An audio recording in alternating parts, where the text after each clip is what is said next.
بیرون ملک سے کسی کے بزرگ نے، والد نے یا کسی کے بیٹے نے آنا ہو تو وہ 2 ماہ قبل ہی آنکھیں فرش راہ کیے ہوتے ہیں اور گن گن کے دن گزار رہے ہوتے ہیں، اور جو ہی لمحے قریب آتے ہیں تو پھر گھڑیاں اور ساعتیں بھی گنی جاتی ہیں۔ بار بار گھڑی دیکھتے ہیں، ابھی تک پہنچے نہیں، جبکہ یہ طے ہے کہ 5:02 پہ فلائٹ اترے گی۔ تو مطلب اس کا یہ ہے کہ جب سینے میں کسی کا انتظار رکھا ہوا ہو تو ان کے لیے پھر سارے کام مؤخر کر کے ان کے استقبال کیے جاتے ہیں۔ یہ مہینہ اللہ کی رحمتوں کا موسم بہار ہے، چھم چھم رحمتیں برستی ہیں، انوار اترتے ہیں، گناہگاروں کو آتش دوزخ سے نجات بخش دی جاتی ہے۔ تو اس کا استقبال کرنا، اس کے لیے انتظار کرنا، گن گن کے دن گزارنا، لمحے اور ساعتیں بسر کرتے ہوئے بار بار ماہ سیام کا ذکر کرنا، اس مہینے کے ساتھ محبت کی دلیل ہے، اور اس مہینے کے ساتھ محبت اللہ سے محبت کی دلیل ہے۔ اس لیے اس مہینے کا استقبال کرنا، اس کے لیے تیاری کرنا، اپنے گھر کو صاف کرنا، اس کے لیے اپنی اولاد کے دل میں شوق پیدا کرنا اور ماحول پہلے پیدا کرنے کی کوشش کرنا، تاکہ جو ہی یہ ماہ جلوہ گر ہو تو روزہ رکھنے کا مزاج پیدا ہو چکا ہو، تلاوت کلام مجید کا مزاج پیدا ہو چکا ہو، دیگر نوافل اور اچھے اعمال بجا لانے کی عادت پڑ چکی ہو۔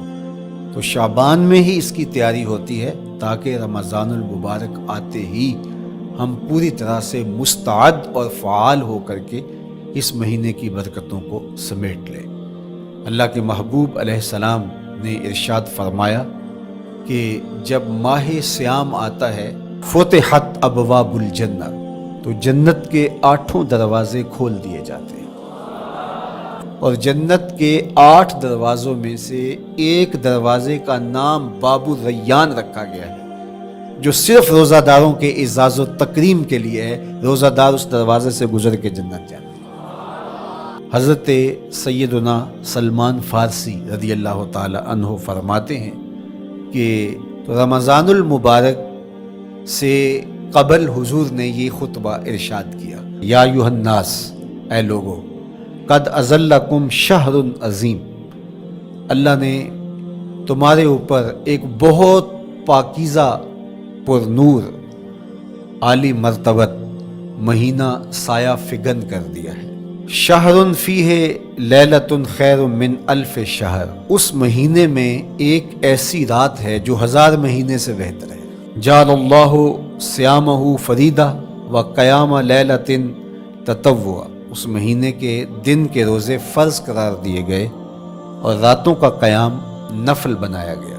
ومن تقرب فیہ بخصلۃ من الخیر کان کمن ادی فریدۃ فیما سواہ، ایک نفل کا ثواب ایک فرض کے برابر اس مہینے میں کر دیا جاتا ہے۔ ومن ادی فریدۃ کان کمن ادی 70 فریدۃ فیما سواہ، اور اگر کوئی ایک فرض ادا کرتا ہے تو اس کو 70 فرائض کا ثواب ملتا ہے۔ وہو شہر الصبر، یہ مہینہ صبر سکھاتا ہے، ہونے کے باوجود بھی انسان تناول نہیں کرتا۔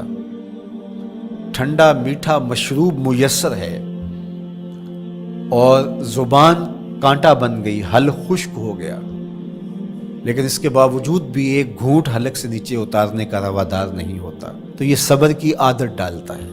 اور سنو، صبر کا ثواب جنت ہے۔ وشہر المواسات، اور یہ ہمدردی کا مہینہ ہے، باہمی پیار کا مہینہ ہے، الفتیں بانٹنے کا مہینہ ہے، نرم دلی کا مہینہ ہے، ایک دوسرے کے احساس کا مہینہ ہے۔ جب کوئی شخص بھوک اور پیاس کاٹتا ہے تو اس کو پھر محسوس ہوتا ہے، بالخصوص امراء، کہ بھوک کیا بلا ہوتی ہے، اور جو نان شبینہ کو ترستے ہیں اور جنہیں کھانا میسر نہیں آتا ان کی زندگیاں کتنی تلخ ہوتی ہیں۔ تو بھوک اور پیاس احساس پیدا کرتی ہے۔ وشہر یزاد فیہ رزق المومن، اور یہ ایسا مبارک مہینہ ہے جس میں مومن کا رزق بڑھا دیا جاتا ہے، غرباء تک بھی اللہ کی نعمتیں وہ پہنچتی ہیں جو عام دنوں میں ان کو میسر نہیں ہوتی، اور امراء بھی نعمتوں کا لطف لیتے ہیں، اس لیے کہ بھوک کاٹنے کے بعد جب ان کو نعمت میسر آتی ہے تو پھر انہیں احساس ہوتا ہے۔ وَمَنْ فَطَّرَ فِيهِ صَائِمًا كَانَ مَغْفِرَةً لِذُنُوبِهِ، جس نے روزہ دار کا روزہ افطار کروایا، یہ افطاری گناہوں کی مغفرت اور آتش دوزخ سے گردن کی آزادی کا مجدہ جاں فضا بن جائے گا۔ وَكَانَ لَهُ مِثْلُ أَجْرِهِ مِنْ غَيْرِ أَنْ يَنْقُصَ مِنْ أَجْرِهِ شَيْءٌ، اور روزہ افطار کروانے والے کو روزہ رکھنے والے جتنا اجر ہی دیا جائے گا، لیکن روزہ رکھنے والے کے اجر میں بھی کوئی کمی نہیں واقع ہوگی۔ تو صحابہ کا تو دل تڑپنے لگا کہ یہ کتنی بڑی بات ہے۔ انہوں نے کہا اے اللہ کے پیارے رسول صلی اللہ علیہ وسلم، ہم میں سے تو ہر بندہ یہ طاقت نہیں رکھتا کہ روزہ دار کو روزہ افطار کروا دے، تو یہ تو پھر اہل زر ہی یہ سعادت حاصل کر پاتے ہیں۔ حضور نے ارشاد فرمایا یؤتی اللہ ھذا الثواب، یہ ثواب اللہ اسے شخص کو بھی عطا کرے گا۔ من فطر صائما علی مزقۃ لبن او تمرۃ او شربۃ من ماء، جس نے کسی کا روزہ ایک گھونٹ دودھ سے کھلوا دیا یا ایک کھجور سے کھلوا دیا یا پانی کے ایک گھونٹ سے اس کا روزہ افطار کروا دیا۔